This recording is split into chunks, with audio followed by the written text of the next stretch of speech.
आज हम यहाँ थर्ड आई सेंटर में हैं देहरादून और हमारे साथ हैं doctor Awadhesh Pandey.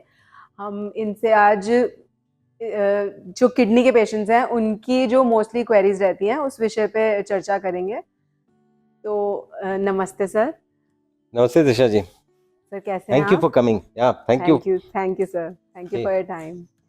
Sir generally kidney patients का एक क्वेश्चन रहता है कि जो उनका क्रेटिनाइन जब बढ़ जाता है तो उसके लिए वो काफ़ी ज़्यादा चिंतित रहते हैं और क्रेटिनाइन ही सबसे पहले देखा जाता है कि जैसे ही वो बढ़ता है तो उनको डायलिसिस सजेस्ट किया जाता है या ऐसे कुछ होता है। तो सर आप उस पर प्लीज़ थोड़ा क्लियर बताइए कि क्या होता है क्रेटिनाइन। और बड़ा अच्छा प्रश्न है आपका। इनफैक्ट सबसे इजीली अवेलेबल टेस्ट जो किडनी पेशेंट्स को ग्रेड कर सके कि फेलियर है या नॉर्मल है, या फेलियर है तो किस लेवल का फेलियर है, स्टेज 1 2 3 4 5, ये सभी कुछ जितने कैलकुलेशंस हैं क्रिएटिनिन पे ही किए गए हैं, because it's a very easily and readily available test. उससे एक एस्टिमेटेड जीएफआर भी कैलकुलेट करते हैं, which is again an estimated GFR, and creatinine, you should know that it is an excretory product of the body. It is excreted out. तो kidney अगर काम नहीं कर रही है तो क्रिएटिनिन एक्सक्रीट आउट नहीं होगा तो ब्लड में लेवल बढ़ेगा उसका। बहुत सिंपल चाहिए। तो what needs to be understood here is creatinine पे ट्रीटमेंट्स बेस जो किए जाते हैं, ट्रीटमेंट हर क्षण बदल सकता है। आपके टॉक्सिन ज़्यादा हैं तो, आपका प्रोटीन इंटेक ज़्यादा है तो, आप कुछ एक्सरसाइज कर लें तो, आप हॉट वाटर इमर्शन कर लें तो क्रिएटिनिन बढ़ सकता है। तो क्रिएटिनिन ही मार्कर है किडनी फंक्शन का, ऐसा बिल्कुल नहीं है।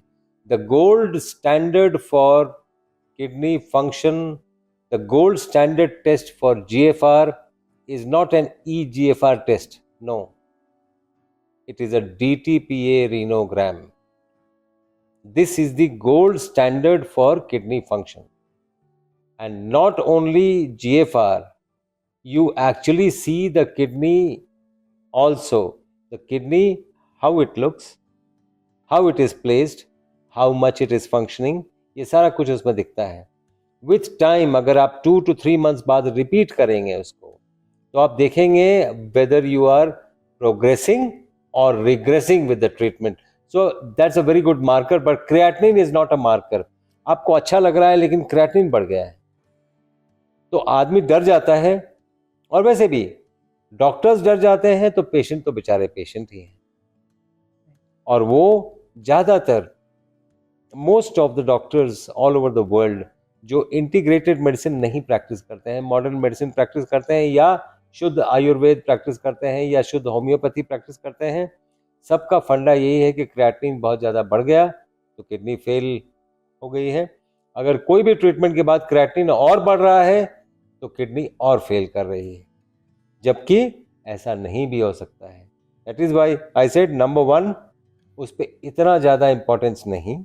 नंबर 2, गोल्ड, जहां भी कंफ्यूजन हो, gold standard test like a DTPA renogram should be done.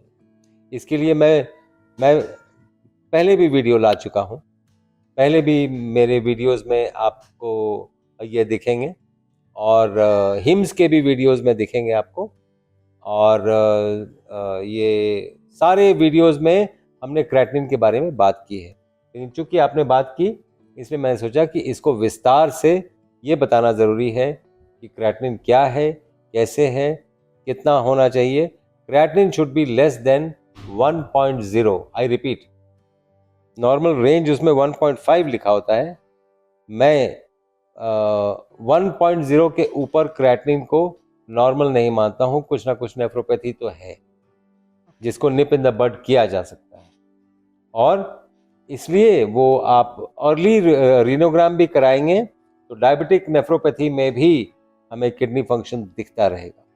जी, तो आपका प्रश्न था एक तो क्रिएटिनिन से बहुत ज़्यादा घबराने की ज़रूरत नहीं है, और एक डीटीपीए रीनोग्राम ये कराएं और क्लिनिकल फीचर्स पे भी विश्वास करें।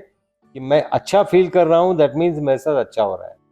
क्योंकि जैसे ही इस स्टेज में, किडनी फेलियर के स्टेज में अगर बॉडी डिटोरेट करेगी, बॉडी इमीडिएटली फीलिंग बताएगी कि क्या डिटोरेशन है जी। लेकिन इससे ना डिटोरेट करें, क्रिएटिनिन का लेवल देख के।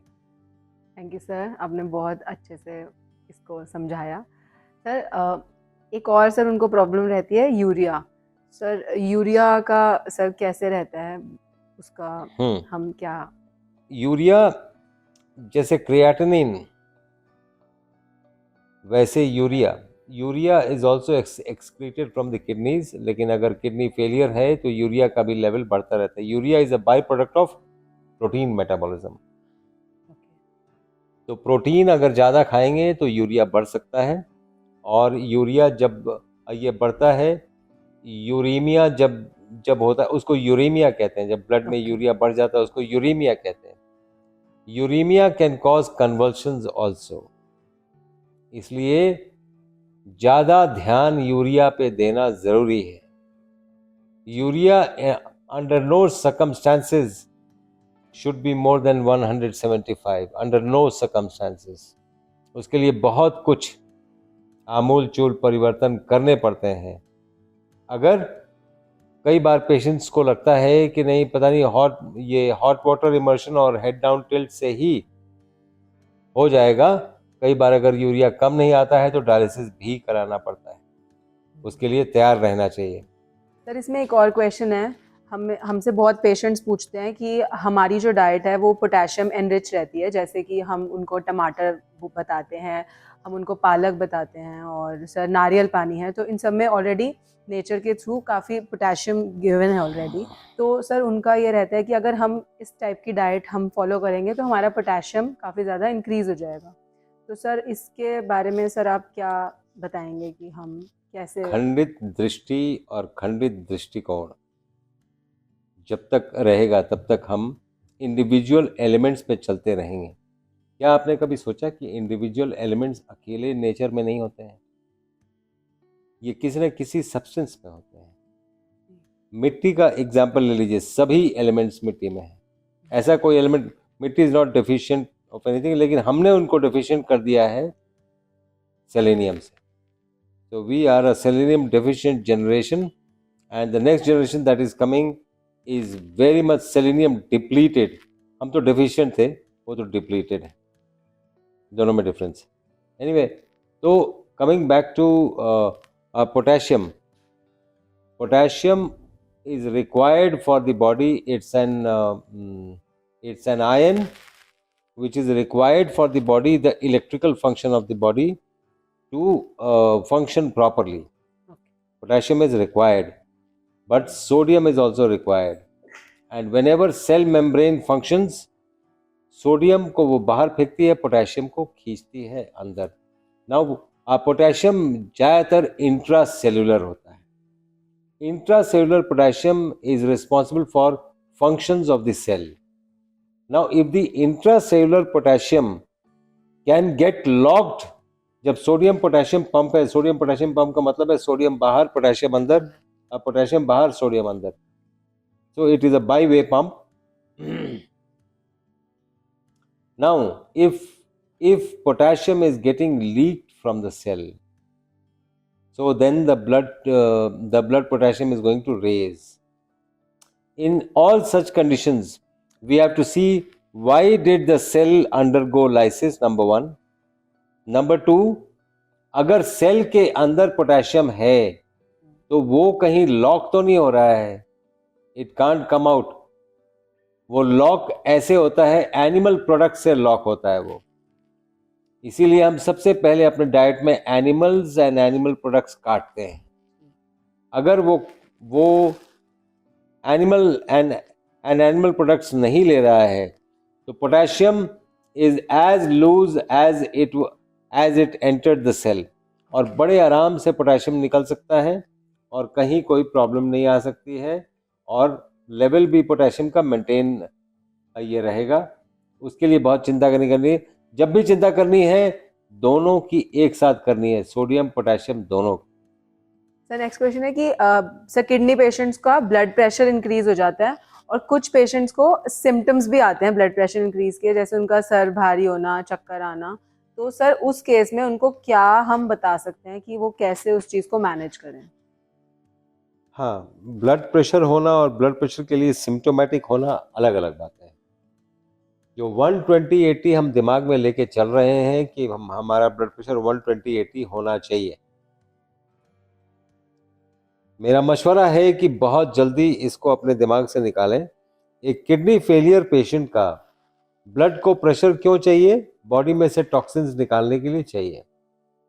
एक किडनी फेलियर के पेशेंट की किडनी फेल कर गई है तो बॉडी चाहेगी कि जितनी भी किडनी बची हुई है उसको ज़्यादा प्रेशर ब्लड में लगा के टॉक्सिन्स को निकाल पाए। तो ब्लड प्रेशर इसलिए बढ़ता है, उसको कम करने की स्थिति नहीं होनी चाहिए, नहीं तो किडनी और फेल करेगी। नंबर 1। नंबर 2,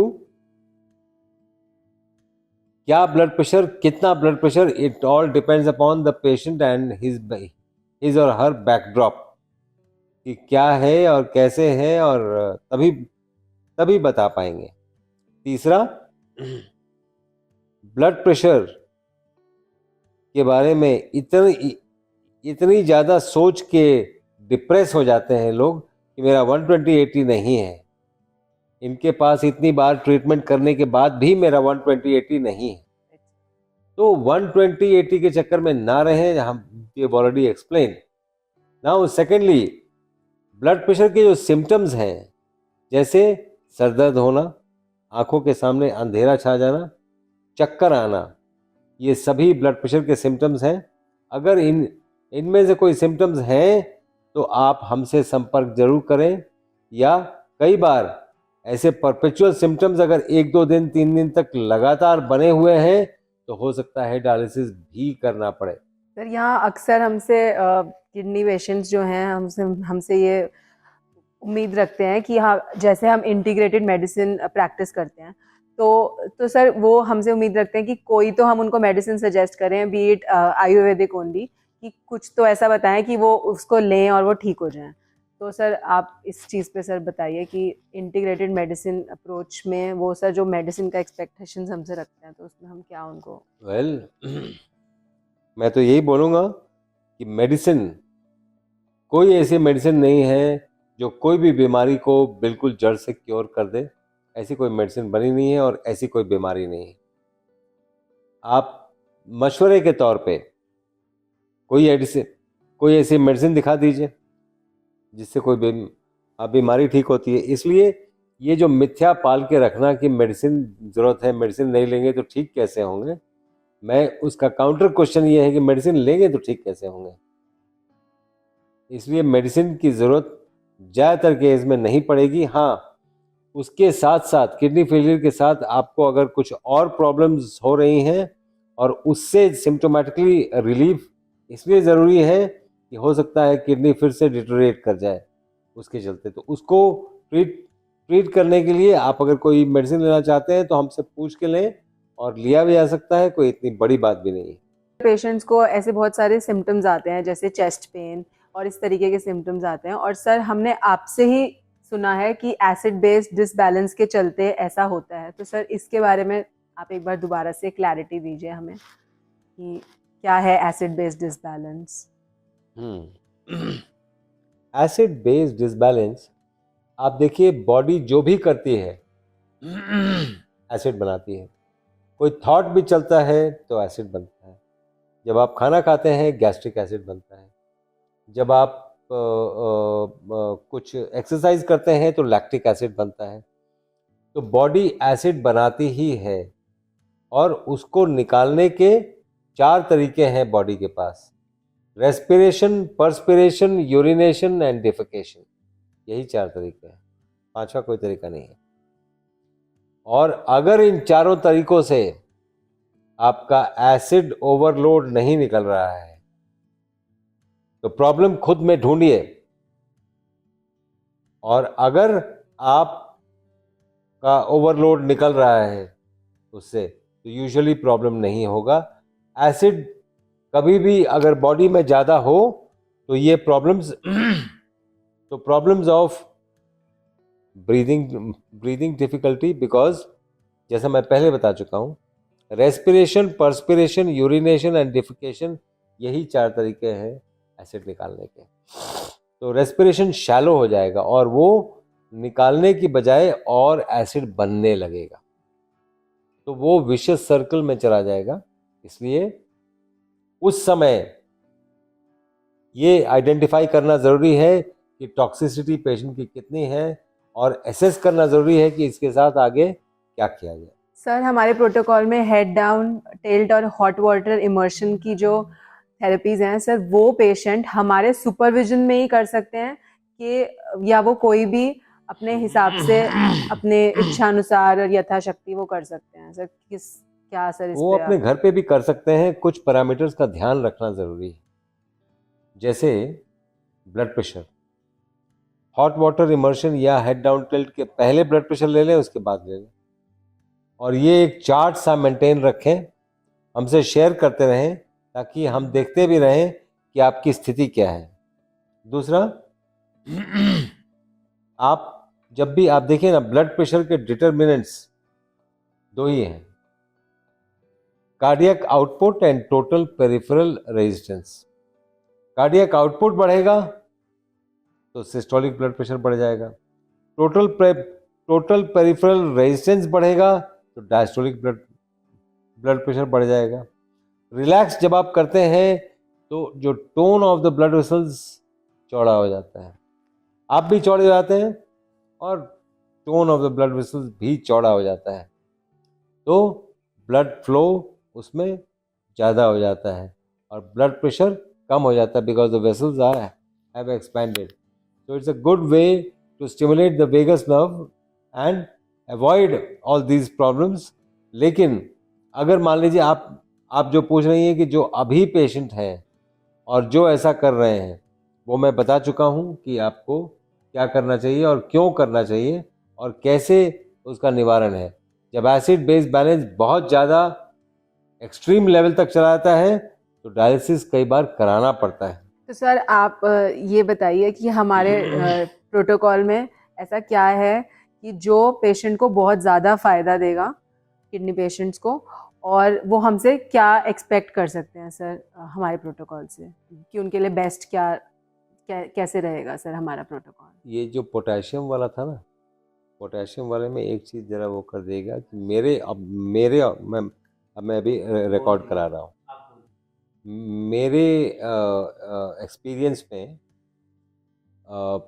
जिन पेशेंट्स का पोटेशियम बहुत हाई है, उनको अगर हॉट वाटर में हल्दी डाल के और हरड़ डाल के, अगर नहीं, हल्दी एंड त्रिफला डाल के अगर लिटा दिया जाए तो बहुत जल्दी उनका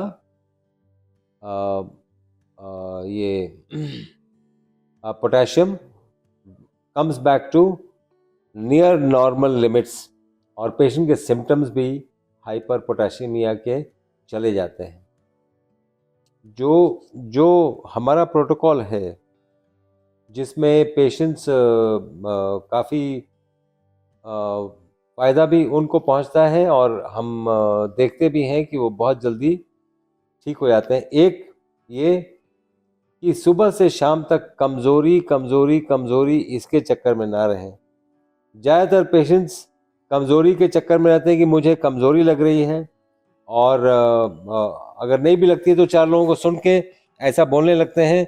मेरा मशवरा है कि थोड़ा सा वेट करिए और एनर्जी लेवल बढ़ाने के लिए ये मत सोचिए कि सिर्फ खाना ही एक तरीका है, और भी कई तरीके हैं एनर्जी लेवल बढ़ाने के। वो हम यहाँ पर बढ़ाते हैं पेशेंट्स का, उनका वेगल स्टिमुलेशन करके बढ़ाते हैं, उनको अपराइट बैठा के बढ़ाते हैं, उनका तकिया निकाल के बढ़ाते हैं, उनका पोस्चर का एंगल चेंज करके बढ़ाते हैं, ज़मीन पे पैर रख के जब वो धरती के ऊपर पांव रखते हैं तब उनका एनर्जी लेवल बढ़ता है। तो कई तरीके हैं कि हम उनका एनर्जी लेवल बढ़ा सकते हैं। जी। तो sir which test would you suggest is the best test कि जो वो हमारे ट्रीटमेंट प्रोटोकॉल पे रहते हुए करवाएं और अपनी हेल्थ को कंपेयर कर सके पहले से अब में, उनका कितना वो बेहतर फील कर रहे हैं और कितने बेहतर हुए हैं एक्चुअली? तो वो कौन सा टेस्ट है सर, एक बार आप मैं बताइए। चाहूँगा DTPA रीनोग्राम एक बार कराएं, फिर 2 महीने या 3 महीने बाद एक बार रिपीट कराएं, ताकि वो खुद भी देखें, उनका खुद का भी कॉन्फिडेंस बढ़े और हमारा भी कॉन्फिडेंस बढ़े कि patient is moving in the right direction और क्रिएटिनिन के चक्कर में ना रहें। एक तो वो, दूसरा ये है कि क्रिएटिनिन भी हफ्ते में एक बार कराना जरूरी है, या जब पेशेंट के सिम्टम्स बढ़ जाएं तो क्रिएटिनिन बढ़ा ये कराना जरूरी है, क्योंकि कहीं ऐसा तो नहीं कि पेशेंट को डायलिसिस के लिए भेजना पड़े। तो हमें ये सभी बातें एसेस करके चलनी पड़ती हैं। जी जी सर।